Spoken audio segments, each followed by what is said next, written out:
Salam alaikum.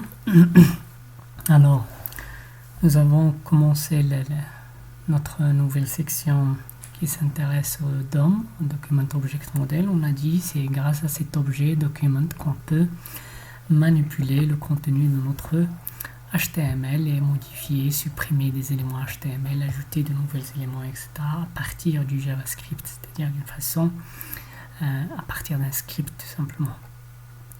Donc on s'est arrêté à getElementById, getElementByTagName parce qu'on doit y avoir une façon de avoir accès à un de ces éléments-là dans cette page-là. Donc pour cela, nous allons commencer par créer un petit exemple. Donc là, dans ce dossier-là, DOM, je crée un dossier. Là, je vais créer un fichier index.html et un script.html. Donc deux fichiers comme d'habitude. Donc un script.js. Voilà. Donc dans l'index on va mettre du HTML et dans le script on va mettre du JavaScript. Donc le Visual Studio nous permet de générer, il génère ça automatiquement. Il suffit de taper point d'exclamation et appuyer sur Emit Abbreviation et on aura notre document tout simplement avec un titre. Donc on va modifier le titre, c'est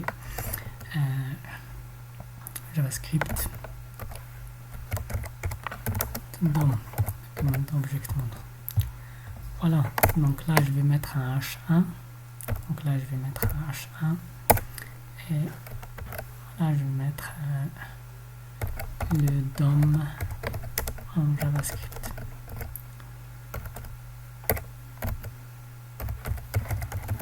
Voilà. Et je vais mettre une div vision. Donc dans ce div je vais créer par exemple un paragraphe avec un texte lorem, du lorem tout simplement. Voilà un autre paragraphe si vous voulez. Ça fera notre P et du lorem de nouveau.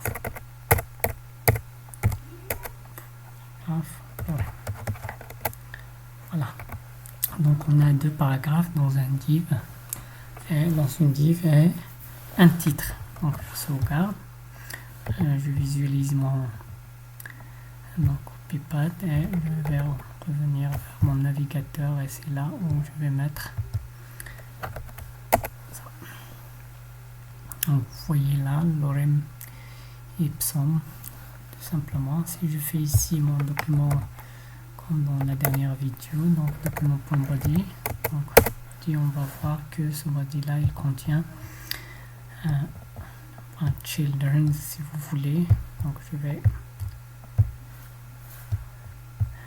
voilà document.body.children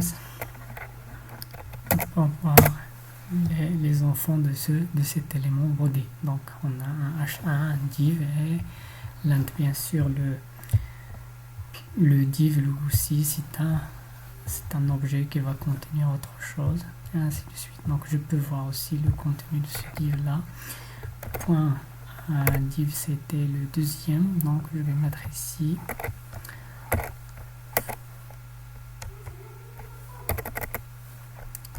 voilà c'est 1.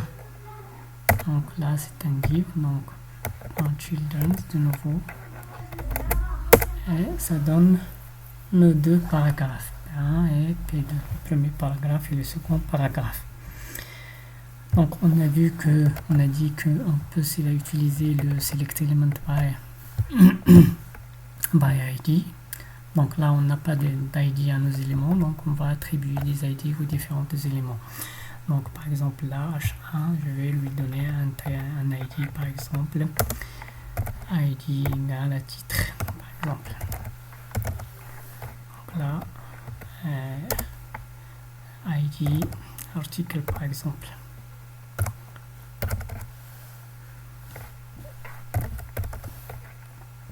Et là, paragraphe 1,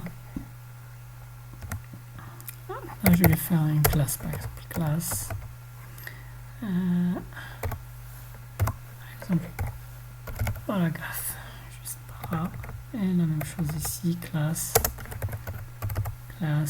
égale. Voilà, donc j'ai donné des classes, différents éléments, je sauvegarde et des ID. Pardon, donc là, je vais revenir vers mon document, j'actualise, il n'y a toujours rien, donc là je vais faire par exemple document.getElementById, et on a vu le ID par exemple, titre.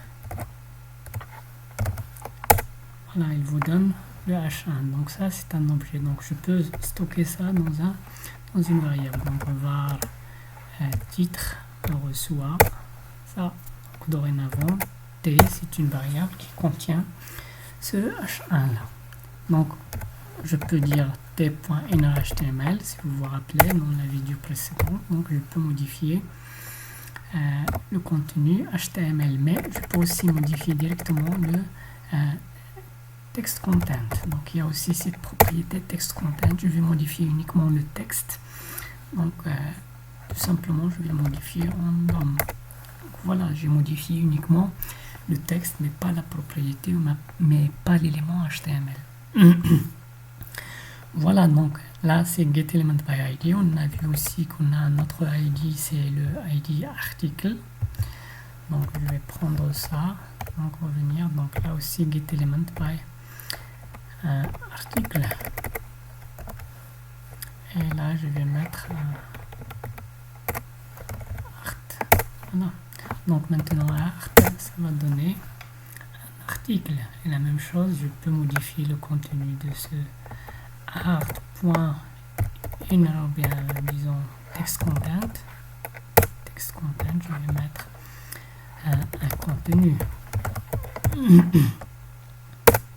Et voilà, le contenu est affecté automatiquement. Mais faites attention, si je fais un reload, automatiquement ma page d'origine ou bien mon fichier d'origine est attribué à notre page.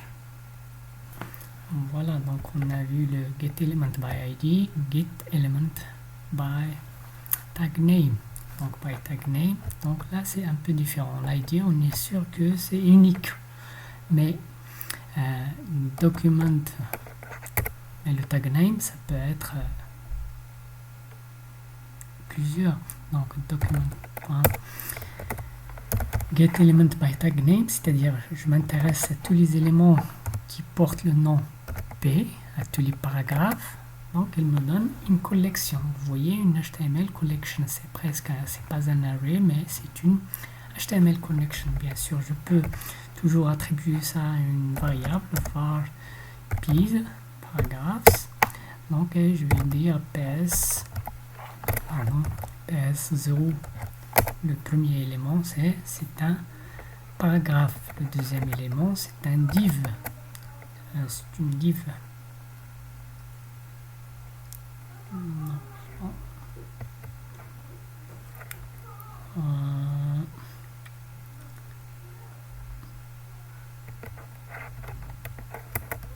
Troisième élément, c'est undefined. Ah oui, c'était juste des paragraphes, c'est ça. Voilà, le premier paragraphe et le deuxième paragraphe, c'est correct. Donc voilà, donc j'ai pu avoir, donc faites attention, là ça génère un tableau, disons. C'est pas un tableau, c'est une collection, HTML collection.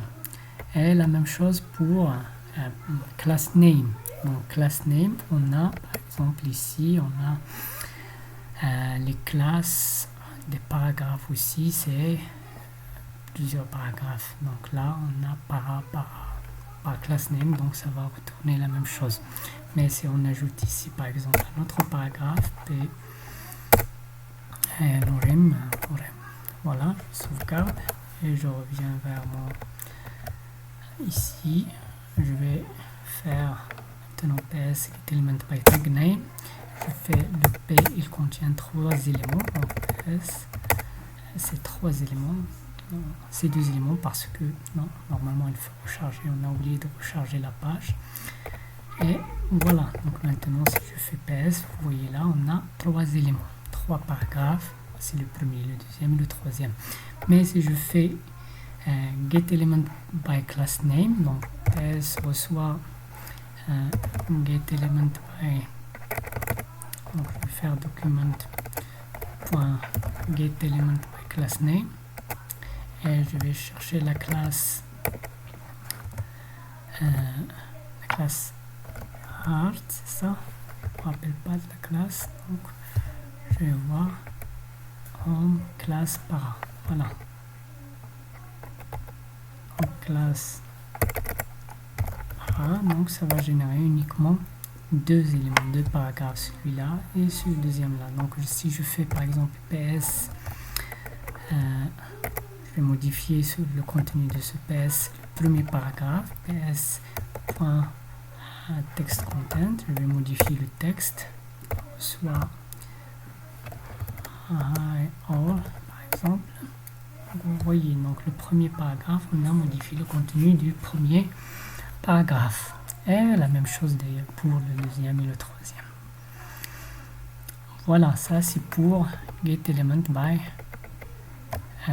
class name. Et aussi la même chose pour le tag name, c'est un élément, il a un attribut name, donc je peux chercher par son nom. On peut aussi utiliser le query selector. Query selector, c'est une méthode un peu plus intéressante que les deux précédentes. Pourquoi? Parce qu'on peut donner un sélecteur CSS ici. Donc tous les sélecteurs CSS que nous avons vus précédemment dans le CSS, on peut les utiliser ici.